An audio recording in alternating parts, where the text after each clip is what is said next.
રાજ્યના પૂર્વ કેબિનેટ મંત્રી આદરણીય શ્રી ભૂપેન્દ્રસિંહ ચુડાસમાજી ઉપસ્થિત છે।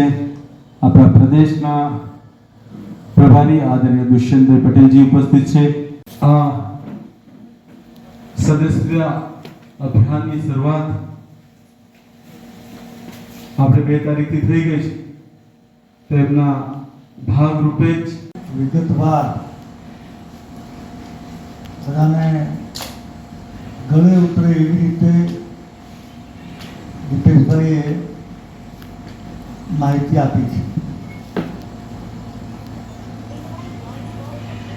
શા માટે સભ્ય થવું, શા માટે ભાજપ?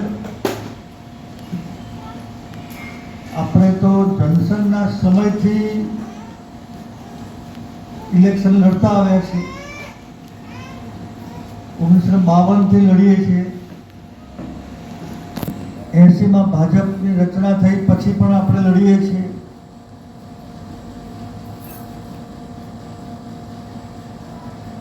ચૌદમાં મેળ પડ્યો, 14માં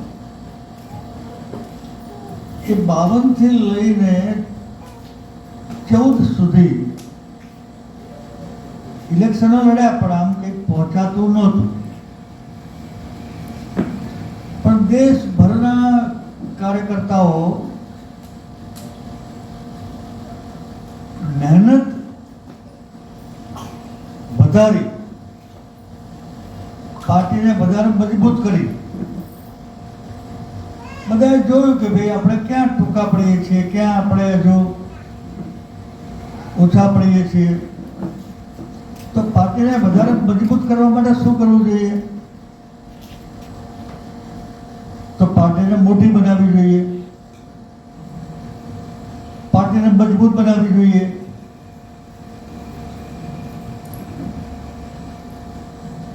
અને પાર્ટી મજબૂત થઈ એમ લોકસભામાં સીટો વધતી ગઈ। તમને બધાને ખબર છે ને 84માં શું થયું હતું? નથી ખબર? 84માં અત્યારે લોકસભાની કુલ સીટ કેટલી છે કોઈને ખબર છે? 543। 543 માંથી ભાજપની કેટલી હતી કોઈને ખબર છે?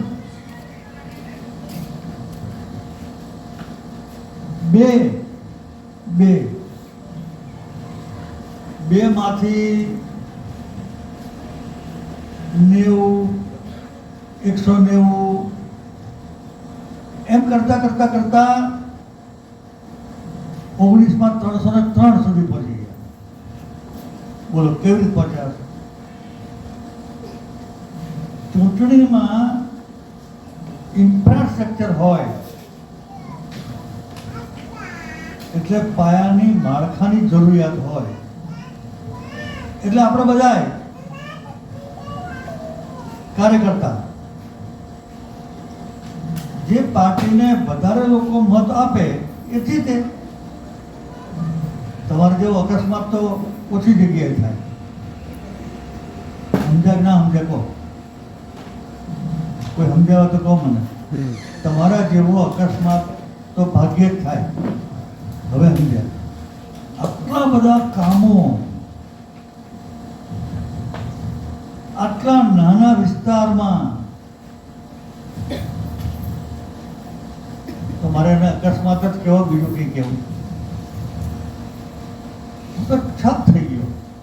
અને દીપેશભાઈ અને મહેશભાઈએ કામનું લિસ્ટ આપ્યું। હવે એ અકસ્માત છે, પણ લાલુભાઈને જીતાડવા માટે તમે બધા સક્ષમ છો, એટલા માટે 3 વાર જીત્યા। મતલબ શું થયો કે પાર્ટી મોટી બની પછી જીત્યા, પાર્ટી મોટી બની પછી લોકસભામાં બહુમતી આવી,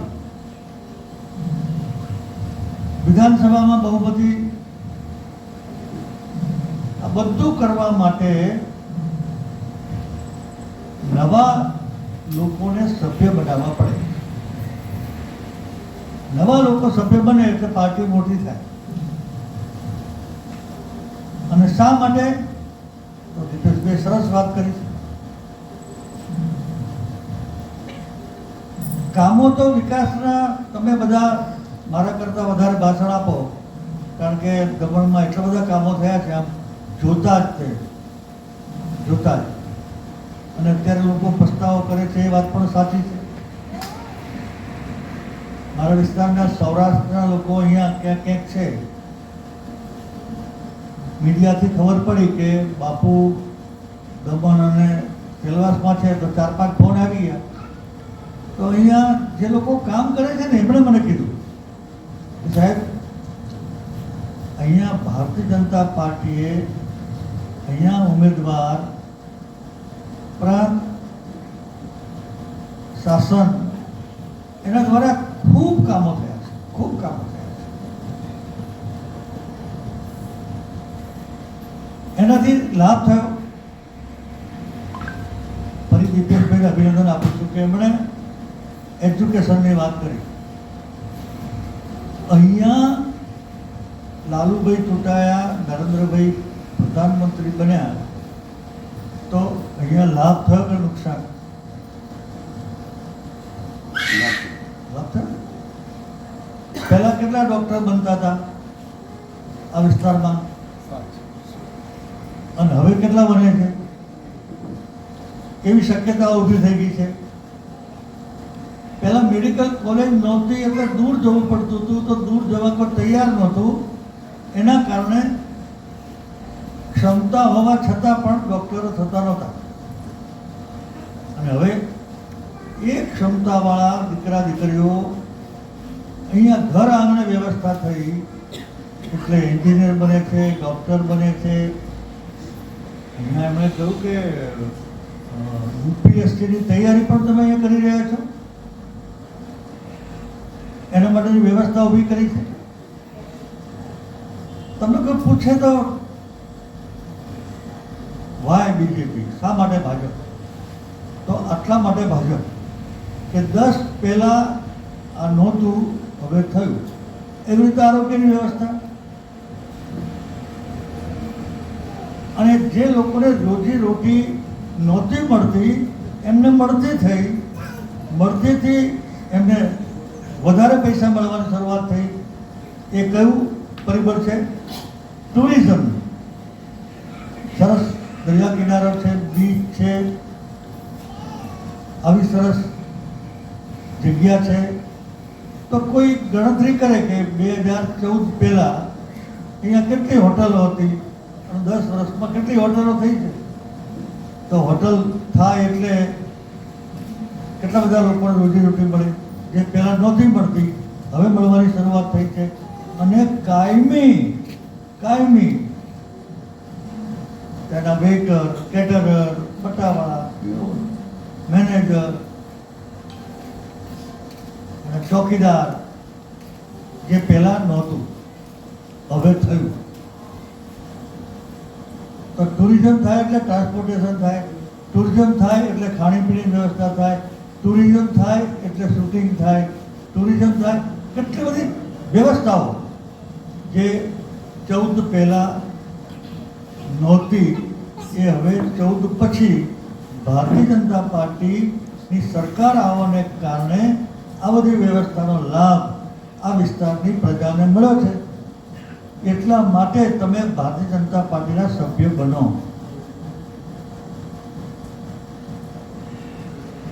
સૌથી મહત્વનું કામ કેન્દ્ર સરકાર દ્વારા થયું હોય તો 14 પહેલા દીપેશભાઈ કહ્યું કે મદ્રાસમાં, મુંબઈમાં, ટ્રેનમાં, એરપોર્ટ ઉપર, દવાખાનામાં, અમારા અમદાવાદમાં સિવિલ હોસ્પિટલ ઉપર હુમલો થયો હતો. આ ઉપરાંત હૈદરાબાદમાં, અમદાવાદમાં કોમી તોફાનો થતા હતા, કોમી તોફાનો. અને એ વર્ષમાં 1-2 વાર થાય. 15 દિવસ, મહિના સુધી કર્ફ્યુ રહે, ધંધા રોજગાર બંધ થઈ જાય બધાને. હવે એ ગુજરાતમાં 25 વર્ષથી 27 વર્ષથી આપણું શાસન છે. તો નવા જન્મેલા જેની ઉંમર 20-22 વર્ષની છે એને કહો કે કર્ફ્યુ ઉપર તું એક નિબંધ લખજો, તો કે કર્ફ્યુ એટલે મને ખબર નથી. તો કર્ફ્યુ નથી એટલે બધાને રોજી સળંગ, દુકાનો બંધ રહેવાનો સવાલ નથી. તો આજે સામે ચાલીને બધા ભાજપના સભ્ય બને છે કે ભાઈ તમે રહો. મેં પેલા લોકો હતા ત્યારે તો પોતાના હિત માટે અસામાજિક તત્વોને મોટા કરીને એ અસામાજિક તત્વો કોંગ્રેસને મદદ કરે, એકબીજાને મદદ કરે, એમાં સામાન્ય પ્રજાને જે નુકસાન થાય એ બધું હવે ભૂતકાળ થઈ ગયો છે. એટલા માટે તમે ભાજપના સભ્ય બનો. આપણા નેતા વિશ્વના નેતા બની ગયા છે. જો હિન્દુસ્તાનનો વોટર એક મત આપે છે ને, એક મત, તેના ફાયદા કેટલા ખબર છે? એક મત આપે છે તો ઘર વગરનાને ઘર મળે, વીજળી વગરનાને વીજળી મળે, પાણી વગરનાને પાણી મળે, રસ્તા વગરનાને રસ્તા મળે. એક મતથી, એક જ મત. અને એક સભ્ય બને તો પાર્ટી મજબૂત બને, પાર્ટી મજબૂત બને તો સરકાર બને, અને સરકાર બને તો આ બધાય લાભ. આપણી સલામતી કેટલી બધી છે. આજે બેન દીકરી નવરાત્રિમાં રાત્રે 12 વાગે સ્કૂટી ઉપર એક ગરબામાંથી બીજા ગરબામાં જાય. પહેલાં શક્ય હતું? નહોતું. શા માટે ભાજપ? આટલા માટે ભાજપ. વૈશ્વિક લેવલે પણ તમે જુઓ કે રશિયા અને યુક્રેનનું યુદ્ધ ચાલે છે. યુક્રેનમાં આપણા વિદ્યાર્થીઓ ભણતા હતા, આજે 2 વર્ષ પહેલાંની વાત છે. એ આપણા વિદ્યાર્થીઓને સહી સલામત બહાર કાઢવા માટેની વ્યવસ્થા શું? બધા વાલીઓ ચિંતા કરતા હતા. નરેન્દ્રભાઈએ બંનેના વડાપ્રધાનને ફોન કર્યો કે ભાઈ મારે મારા વિદ્યાર્થીઓને સલામત બહાર કાઢવા છે, હમણાં યુદ્ધ, બોમ્બ મારો, તોપ મારો બંધ કરી દો. આટલા શક્તિશાળી વડાપ્રધાન કેમ મળ્યા? તો દેશની પાર્ટી મજબૂત છે એટલા માટે, તમે એક વોટ આપ્યો એટલા માટે, અને એનો લાભ માત્ર હિન્દુસ્તાનના વિદ્યાર્થીઓને મળ્યા ના, પાકિસ્તાનના વિદ્યાર્થીઓ હતા એ તે આમ એમને તો કરંટ લાગ્યો હશે. એમને તો ભારતનો રાષ્ટ્રધ્વજ પકડવામાં કરંટ લાગે, પણ મરી જવાય એના કરતાં કરંટ લાગે એ સારું કે એમ કરીને એ લોકો આપણો રાષ્ટ્રધ્વજ જે કાશ્મીરમાં હોય તો સળગાવતા હતા, એના પર પગ મૂકતા હતા, પણ જીવ બચાવવા માટે આપણો રાષ્ટ્રધ્વજ લઈને એ લોકો બહાર નીકળી ગયા. હવે છેલ્લા અઠવાડિયાથી વળી પાછું રશિયાના રાષ્ટ્રપતિ પુતિને કીધું કે હવે અમે થાક્યા છીએ, અને થાક્યા છીએ એને સમાધાન કરવા માટે આખા દેશ 157 કે 167 દેશો છે, એમાંથી એણે અમેરિકા પસંદ ના કર્યું, ચાઇના પસંદ ના કર્યું, જાપાન પસંદ ના કર્યું, જર્મની કે ફ્રાન્સ પસંદ ના કર્યું. કોણે પસંદ કર્યા? આપણા વડાપ્રધાન નરેન્દ્રભાઈ મોદી. બોલો, એ શેના કારણે થાય છે? આવડી મોટી પાર્ટી છે, આવડી મોટી સરકાર છે એટલા માટે. અને હવે તો એક એક મતથી જેમ સરકાર બને એમ એક એક સભ્ય થવાથી શું થાય ખબર છે? અમિતભાઈ જ્યારે રાષ્ટ્રીય અધ્યક્ષ હતા ત્યારે એમના વખતમાં 11 કરોડ સભ્યો બન્યા અને વિશ્વની સૌથી મોટી પાર્ટી બની આપણે. એટલે આજે જે સભ્ય બને છે તો એ સભ્ય કેવી પાર્ટીના સભ્ય બને છે? વિશ્વની સૌથી મોટી પાર્ટીના તમે સભ્ય બનો. ભાઈ નાની વાત નથી, તમે નાની વાત નથી. તમે ગવર્નના તો સભ્ય છો જ, ગવર્નના નાગરિક છો જ, પણ તમે ભાજપના સભ્ય બનો છો એટલા માટે વિશ્વની સૌથી મોટી પાર્ટીના સભ્ય બનવાનું તમને શ્રેય મળે છે, તમને ગૌરવ મળે છે. આ વાત લઈને અમે બંને આવ્યા છીએ. ભાઈ દુષ્યંતભાઈ તો તમને છેલ્લા કેટલાય વખતથી અવારનવાર આવીને પાર્ટીના સંગઠન માટેની વાત કરતા હશે. મને દિલ્હીથી ખાલી તમને મળવા માટે મોકલ્યા છો, બીજું કામ નથી કરવાનું. હું કોઈ તમારું સુપરવિઝન કરવા નથી આવ્યો, તમારો હિસાબ પૂછવા નથી આવ્યો, પણ એક કાર્યકર્તા છું એટલે દિલ્હીવાળાને થયું કે સિનિયર કાર્યકર્તા છે કે બધાને મળે ને બે વાતો કરે, તો એટલા માટે આવ્યો છું, વાતો કરવાનું તમને મળવા માટે. અને હું અપીલ કરવા પણ આવ્યો છું કે આપ સૌ મોટી સંખ્યામાં અહીં બેઠા છે. એ બધા આગેવાનોને ટાર્ગેટ આપ્યો હશે. સવારે એક સરસ મોટી બેઠક હતી, એમાં ટાર્ગેટ આપ્યો કે 100 સભ્ય બનાવવાના. દીપેશભાઈ એ ભૂલી ગયા. પછી મેં કીધું કે તમે બધા કંજૂસ ના, આટલી સરસ હાજરી અને બધા ધ્યાનથી અમારા પ્રવચનો સાંભળતા હોય, મતલબ કે એમના મનમાં વાત ઉતરે છે ને અહીં બેઠા બેઠા નક્કી કરે છે કે અમારે 100 નહીં પણ 500 સભ્યો બનાવવાના. તો જે ટાર્ગેટ આપ્યું છે 40,000નું, તો હવે દુષ્યંતભાઈ આવે તો થોડો ફેર પડે કે ના પડે? તો એના 42-43,000 થાય કે ના થાય? હું ગાંધીનગરથી આવ્યા છું તો મારું કંઈક રાખજો ને પાછા. તો કંઈક એનું કંઈક ફેર પડે કે ના પડે? તો આપણે 51,000 કરો, બરોબર છે? તાળી પાડો ચાલો. આપણે 51,000નું ટાર્ગેટ કરવું છે. અને આ કામ છે ને આખું વર્ષ ચાલવાનું નથી ભાઈ, આખું વર્ષ ચાલવાનું નથી. અને મારે તમને અભિનંદન આપવા છે. ભાગ્યે જ આજે બજાર વચ્ચે આપણા કાર્યકર્તાઓ ટેબલ મૂકીને મને પણ ત્યાં અડધો કલાક બેસવાનો લાભ મળ્યો. અને એક જણ બીજા આવે, એક જણ ખુરશી ખાલી રહેતી નથી. આગળ 5 ખુરશી મૂકી હતી તો 5 ખુરશી ઉપર એક બેન જાય તો બીજા બેન આવે, એક ભાઈ જાય તો બીજા ભાઈ આવે. મતલબ કે 4-5-6 કલાક સુધી બેઠા હશે. એ આખી ટીમને પણ અભિનંદન આપું છું. એટલે અહીંયા હું સભ્ય નોંધણીનો માહોલ જોઈ રહ્યો છું. માહોલ જેમ ઇલેક્શનનો માહોલ હોય છે ને, ઉત્સવ, બસ એવી રીતે અહીંયા સભ્ય બનવા માટેની ઉત્સુકતા અને ઉત્સવ જેવું વાતાવરણ છે. ત્યારે તમને બધાને વિનંતી કરવી છે કે દરેક આગેવાન કાર્યકર્તા, અને એમાં તમને લાભ છે. તમે નમસ્કાર મિત્રો, હું નીરવ ભટ્ટ.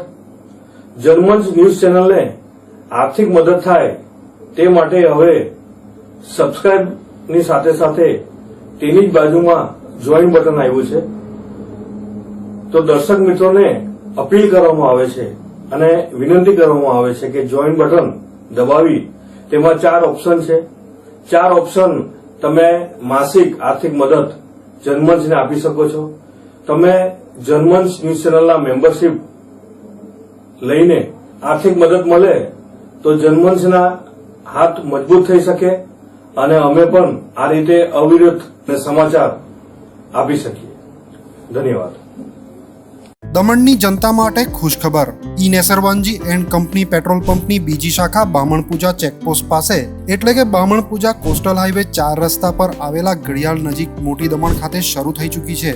હવે આપને સીએનજી ભરાવવા માટે દમણ છોડી અન્ય રાજ્યમાં જવાની જરૂર પડશે નહીં. નાની દમણ ખાતે આવેલા E Nusserwanji and company petrol pump આપના માટે લાવ્યા છે સીએનજી પંપની સુવિધા. E Nusserwanji and company petrol pump કાર્યક્ષમતા, સગવડતા અને ઇકો ફ્રેન્ડલીનેસ પર ધ્યાન કેન્દ્રિત કરીને ઉચ્ચ સ્તરની ઈંધણ સેવાઓ પ્રદાન કરે છે. દમણના મધ્યમાં સ્થિત અમારી આધુનિક સુવિધા તમારા વાહન માટે સ્વચ્છ અને કાર્યક્ષમ ઉર્જા સુનિશ્ચિત કરીને પેટ્રોલ, ડીઝલ અને સીએનજીના વિકલ્પો પ્રદાન કરે છે. અમારો સમર્પિત સ્ટાફ ઝડપી અને મૈત્રીપૂર્ણ સેવા પ્રદાન કરે છે. તો આજે જ અમારા પંપની મુલાકાત લો. અમારું સરનામું છે E Nusserwanji and company petrol pump, Rajiv Gandhi સેતુની સામે, દમણ સિટીમાં. અને અમારી બીજા શાખાનું સરનામું છે E Nusserwanji and company petrol pump, Bamanpuja coastal highway 4 રસ્તા પર આવેલા ઘડિયાળ નજીક, બામણપૂજા ચેકપોસ્ટ પાસે, મોટી દમણ. તો રહસ્યની જુઓ છો. સીમલેસ, પર્યાવરણીય રીતે સભાન બળતણ અનુભવ માટે E Nusserwanji and company petrol pump પસંદ કરો, જે તમને અને તમારા વાહનોને હંમેશા ચાલતા રાખશે. દમણમાં પ્રખ્યાત યસ સિરામિક એન્ડ પ્લાયવુડ, જે છેલ્લા 20 વર્ષથી મોટી દમણમાં કાર્યરત છે, જ્યાં તમને sanitary wares, tiles, fancy CP bath fittings and accessories, PVC pipe fittings, SS sink, water tanks and plywood વગેરે